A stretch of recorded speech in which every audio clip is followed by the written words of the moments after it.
Hai. Hai.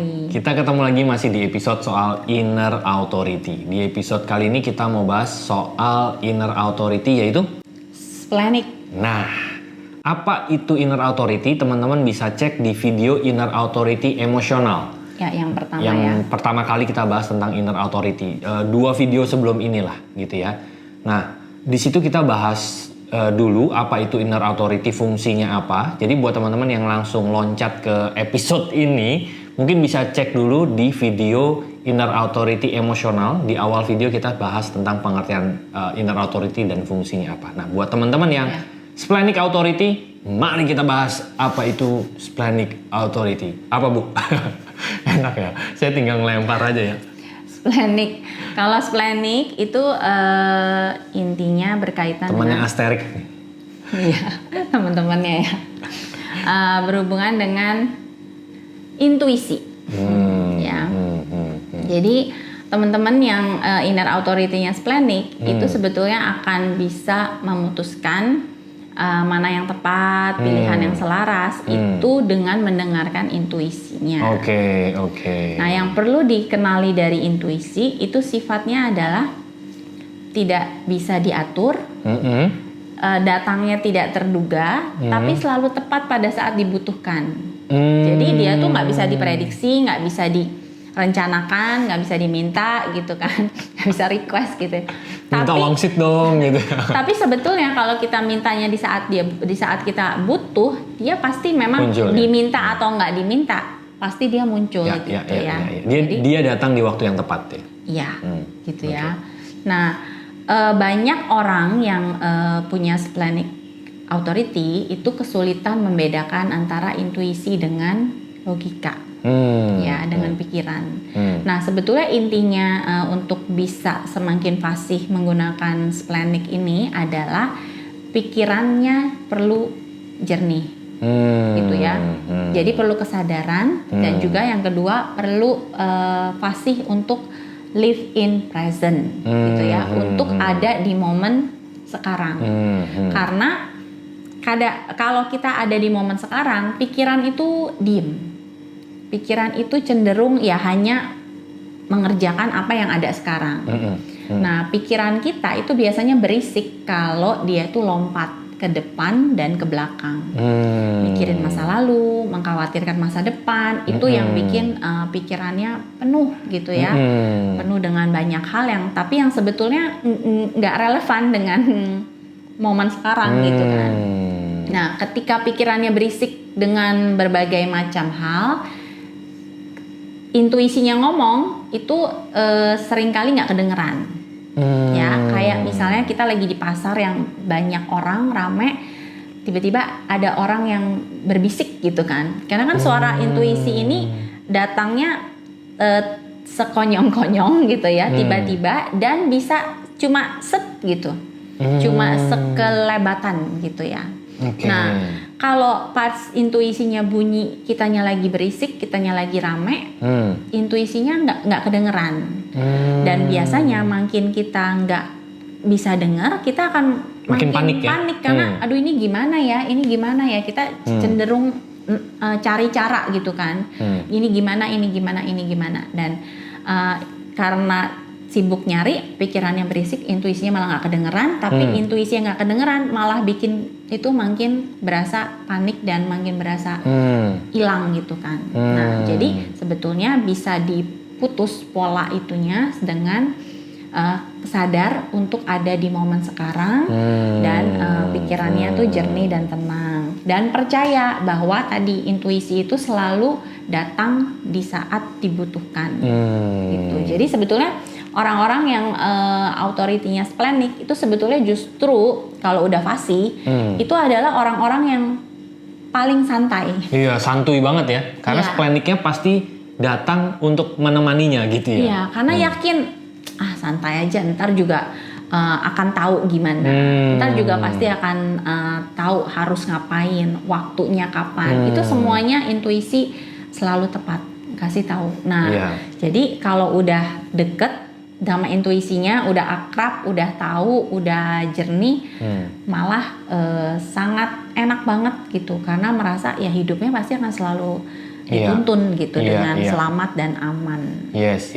Tinggal proses kepercayaannya terhadap splenic-nya itu ya, gitu ya. Iya. Karena kan seringkali yang jadi tantangan para splenic authority ini adalah kepanikannya sendiri dan keruwetan yang ada di dalam pikirannya sebetulnya gitu ya. Betul. Gitu, oke. Dan seringkali kan karena masih misalnya yang masih belum fasih, malah akhirnya intuisinya nggak didengar, malah lebih dengerin pertimbangan logika yang ruwet tadi gitu Iya, kan. yang berisik tadi itu ya. Iya. Oke. Nah, begitu salah ambil keputusan, panik lagi gitu kan. Oke. Nah, tapi sebetulnya ya tadi kuncinya adalah fasih dengan kesadaran, dengan ada di saat sekarang dan kemudian belajar percaya pada hal-hal yang diberikan oleh intuisi. Nah, Yes. sama seperti yang disampaikan di sakral, kadang-kadang, bukan kadang-kadang ya, seringkali mungkin ya, hal yang diberikan intuisi itu nggak masuk secara logika di saat itu,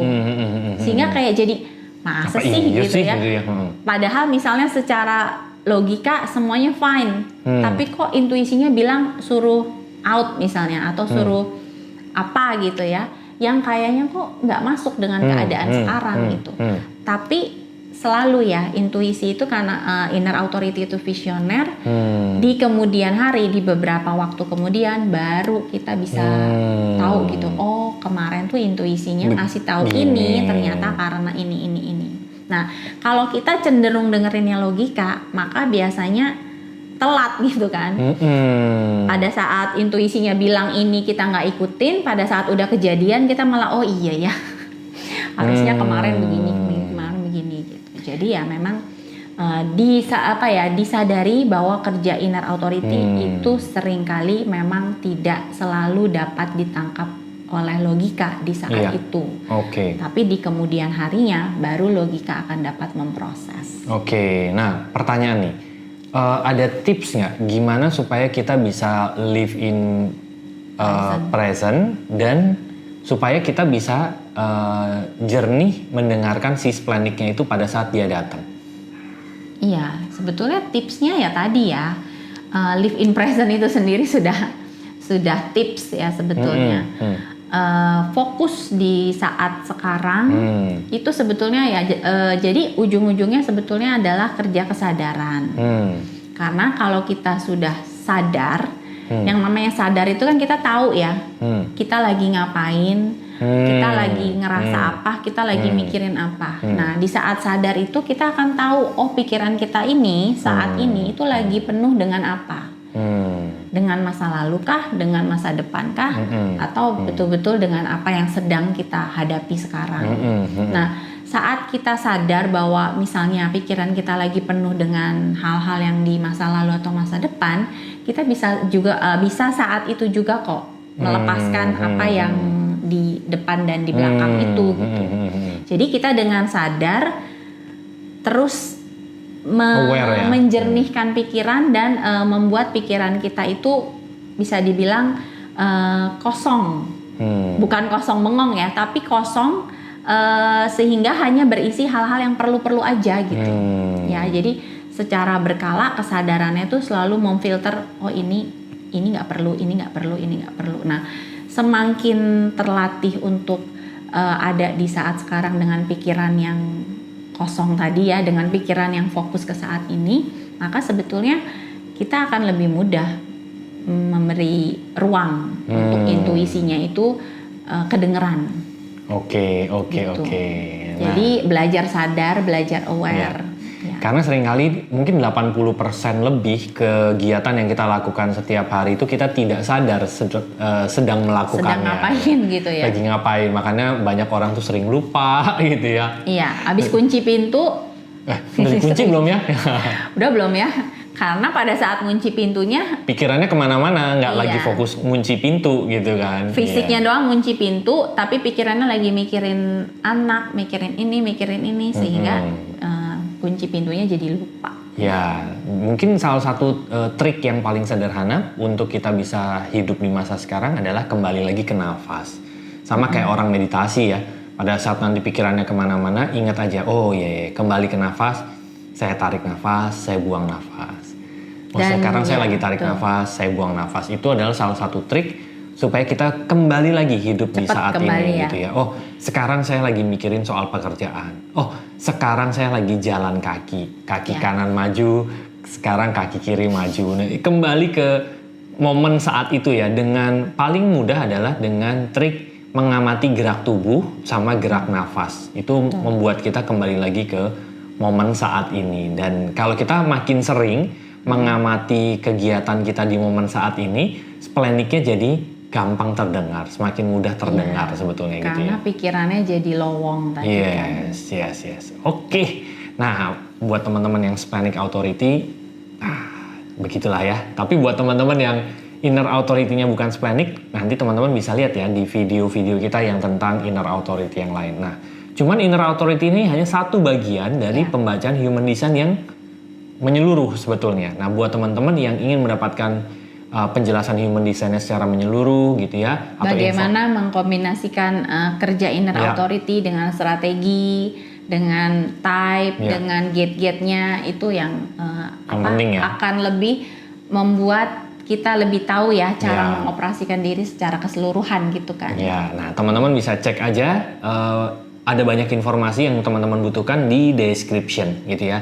Ada nomor WA di sana, ada e-booknya juga yang Rusi udah tulis juga. Terus kita juga punya komunitas gitu ya. Setiap hari Kamis kita ada Zoom bareng. Itu dalam rangkaian perjalanan kembali ke diri. Teman-teman cek aja link di description. Bahkan ada grup WA juga.